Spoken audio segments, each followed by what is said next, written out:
Нурпресс маалымат борборунда жаңылыктар түрмөгү, аны мен Айназ Кадыров алып барам. Саламатсыздарбы? Жалал Абад облусунун Токтогул районунда 27 жаштагы келин асынып алган.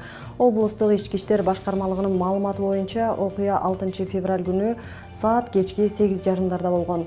1997 жылы туулган келин белгисиз себептерден улам өзү жашаган үйдүн сарайындагы устунга пресс-чип менен муунуп каза болгон. Айрым интернет колдонуучулар кайын журтунан кордуп көрүп жүргөнүн жазып чыкты. Ал эми милиция учурда ал эмне себептен өз өмүрүнө кол салгандыгы боюнча иштер жүрүп жатканын айтат. Маркумдун артында 4 жаштагы уулу калды. Мындай көрүнүш биринчи жолу катталып жаткан жок. Буга чейин көп эле катталып, кээ бири ачыкка чыгып чуу жаратып, акыр аягына чыгып чыкпай иши жабылып жатканына күбө болуп эле жүрөбүз. Бүгүн эле Эмгек министрлиги Кыргызстанда зомбулуктан жабыр тарткан кыз келиндерди колдоо боюнча мамлекеттик борбор ачыла турганын билдирди. Мындан улам жогорудагыдай окуялар азаябы деген үмүт чоң. Министрликтен билдиргендей, өткөн жылы өлкөдө 13.104 адам үй бүлөлүк зомбулуктан жабыр тарткан. Алардын 95% аялдар болгон. Ысык Көл облусунун Ак Суу аймактык ооруканасынын 3 дарыгери жумуш ордунда кармалган. Алар Каракол шаарынын убактылуу кармоочу жайына киргизилген. Бул маалыматты облустук милициядан билдирген. Бирок бүгүн алар райондук соттун чечими менен үй камагына чыгарылганы белгилүү болду. Буга маркум кыздын ата-энеси нааразылык билдирип кайрылуу жасашты. Көрсө, окуя өткөн жылдын июль айында болгон экен. Анда 18 жаштагы кыздын ичи катуу ооруп, ата-энеси ооруканага алып барат. Алар бейтапка дары жазып берип, ооруканага жатуунун кереги жок экенин айтышкан. Бирок кыздын абалы начарлап, ата-энеси аны эртеси башка дарыгерге алып барган. Ал жерде да тиешелүү чаралар көрүлгөн эмес. Ошентип отуруп, кыз 5 сентябрда Бишкектеги улуттук госпиталда каза болгон.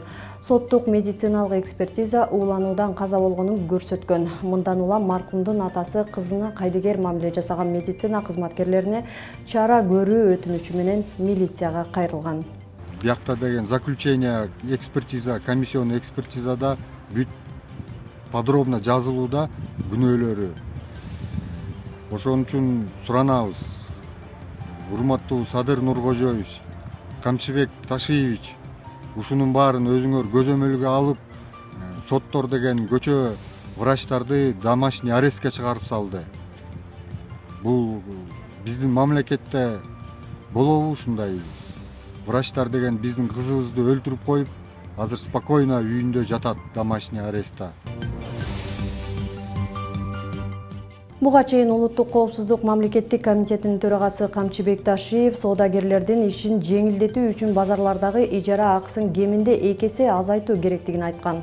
Бул боюнча кээ бир базарларда 20-30% чейин арзандаса, айрым базар ээлери, тактап айтканда Орто Сай базарынын ээси Церкова Светлана Алексеевна укмаксанга салып жатабы айтор ижараны азайтуу жөнүндө ойлоно элегин соодагерлер айтып нааразы болууда.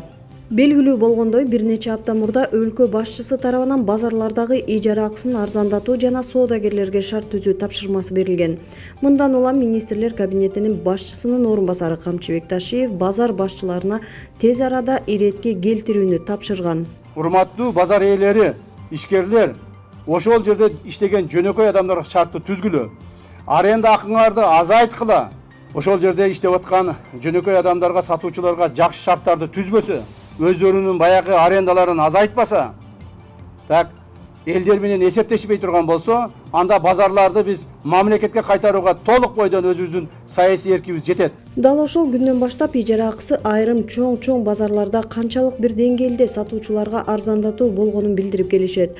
Ал эми Бишкек шаарында жайгашкан Орто Сай базарына бул бийлик башчыларынын тапшырмалары таасир этпегендей. Аренда платаны мисалы азайткыла, бийликтин немеси менен буйругу менен азайтып бергиле деп элдер суранды, чогулуш кылды. Ошол жерде түшүрбөйм деп айтты базарком. Мен түшүрүп бер деп мен өзүм элдер айтты түшүрбөйм деди, мен да айтсам түшүрбөйм деди. Мен анан 1 сом бербейм анда дедим түшүрбөсөң. Ошондуктан анан чыгып кетти, уведомление бериптир бизге. Дал ушул базарда 14 жылдан бери соода сатык кылып күн кечирип келген Базарбай Кудайбердиев бул жакта өзүн билемдик менен иш жүрүп, жөнөкөй соодагерлерге кысым болуп жатканын билдирди.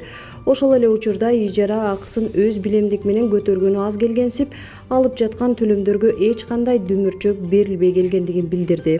Мисалы 14 жылдан бери иштейм. Эч кандай мисалы неме кылбайт. Договор түзүп, договор аркылуу албайт. Мындай эле алат, как рекет элечи.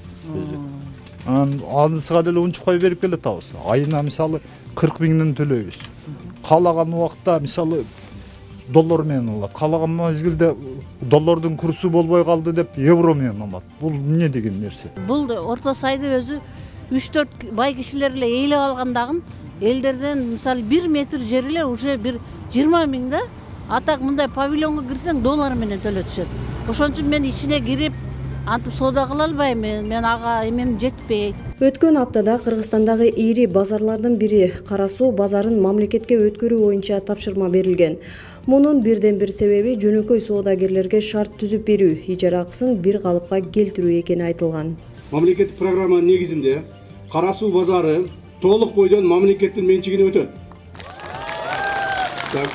Эч кандай менчик ээлери мурда ээлеп алган, кээ бирлери 1 гектар, 2 гектар, 3 гектар, 5 гектардан ээлеп алган кыйын болгон байлар бар. Бардыгын тартипке салабыз. Мыйзамдын чегинде.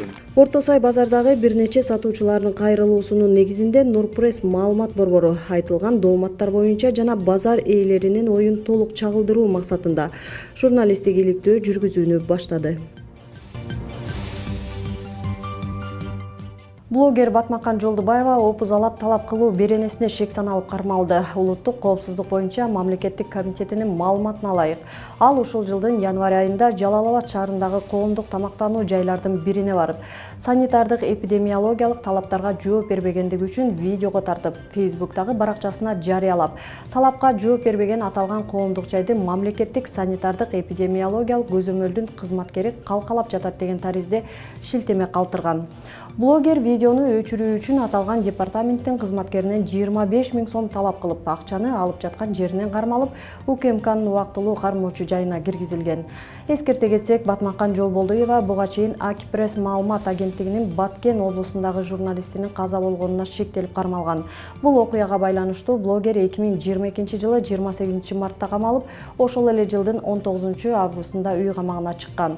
Баткен милициясы ага кылмыш жазык кодексинин этиятсыздыктан өлүмгө алып келүү, жеке жашоонун кол тийбестигин бузуу, документтерди жасалмалоо жана бейбаштык беренелери менен кылмыш ишин козгогон. 2023 жылдын май айында Баткен облустук соту Батмакан Жолболдуеваны журналист Арзыгүл Галымбетованын өлүмү боюнча иште айыпсыз деп таап актаган. Ошол эле учурда башка 2 берене боюнча күнөөлүү деп таап 2 жылдык пробациялык көзөмөл жазасын берген. Ошону менен кошо 2 жыл блогерлик менен алектенгенге тыюу салынган.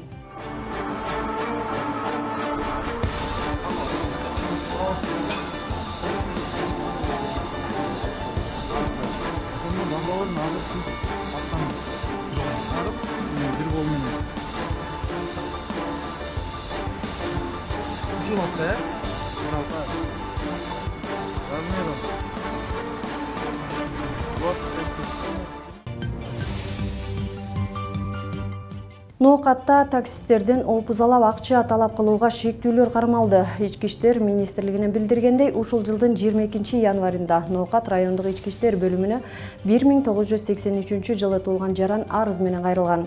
Анда Ноокат Бишкек багытына каттаган айдоочулардан атайын жайга коюп, жүргүнчү ташыганы үчүн акча талап кылып жаткан 2 жаран боюнча жазылган.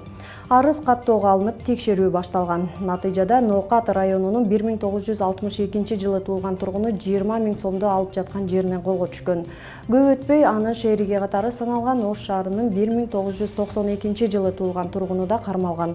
Учурда шектүүлөрдүн уюшкан кылмыштуу топторго тиешеси бар же жогу иликтенип, бул ишке катышы бар адамдарды аныктоо чаралары көрүлүп жатат.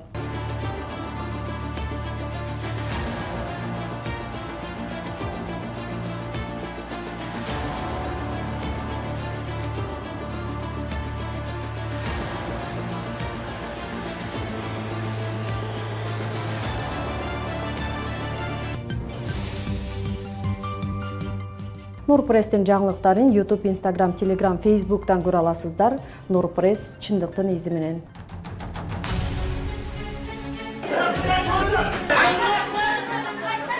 Өлкөбүздө адам укугу жаатындагы көйгөйлөр кайсыл бийлик келбесин күн тартибинде турат. Укук коргоочулар канчалык коңгуроо какпасын, укук коргоо жаатындагы иштер алдыга деле жылып кеткен жок. Темир тору артында акыйкаттык издеп үмүт менен жаткандар канча. Дал ошол себептен Нурпресс маалымат борбору тажрыйбалуу юристтер менен биргеликте укуктук талаада иш алып барат. Ошол эле тергөөнүн бурмаланышы, сотто корголгон ишенбөөчүлүк жана мыйзамдагы карама-каршылыктарды коомчулукка алып чыгабыз. Эгерде сиз сот, милиция, прокуратура тарабынан укугуңуз тебеленип жатса, анда бизге кайрылыңыз. Талдоочу журналист жана тажрыйбалуу жактоочу юристтер менен биргеликте сиздин укукту бирге коргойбуз. Кыргызстандын 7 дубанын кыдырып, окуянын чоо жайын жеринен чагылдырып, иликтөөгө алабыз. Нурпресс чындыктын изи менен.